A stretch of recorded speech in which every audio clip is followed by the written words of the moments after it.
মোহাম্মদ আলী আমার নাম। আপনি মুক্তিযোদ্ধা?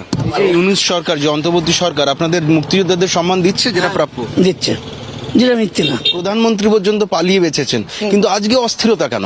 অস্থিরতা আমি দেখি না। এখন যদি কেউ দেখে তাহলে তার কাছে শুনছি, আমি বলছি। এই বাংলাদেশে প্রায়শই খবর আসছে যে সেখানে সংখ্যালঘুদের উপরে অত্যাচার হচ্ছে।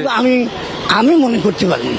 আমার যেসব লোকজন আছে ভালোই আছে। অত্যাচার করা এখানে এসে যা দেখছি সে তুলনায় অনেক বেশি। কোনটা বেশি? আপনাদের এখানে অনেক বেশি।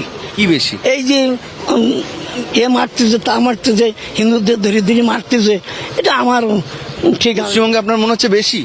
অবশ্যই বেশি। বাংলাদেশে কম মনে হচ্ছে? বেশি হচ্ছে। হ্যাঁ, প্রোপাগান্ডাটা বেশি হচ্ছে। প্রোপাগান্ডা বেশি হচ্ছে। আপনার যেতে চলেন, দেখি আসেন। কিন্তু বাংলাদেশে তো সাংবাদিকরা তো যেতে পারে না এক দেশ তার এক দেশে পাসপোর্ট নিয়ে, তো আপনার গোপনে যাচ্ছেন না কেন? দেখি আসেন বাস্তবতাটা কি, বাস্তবতাটা কি সেটা দেখি আসেন।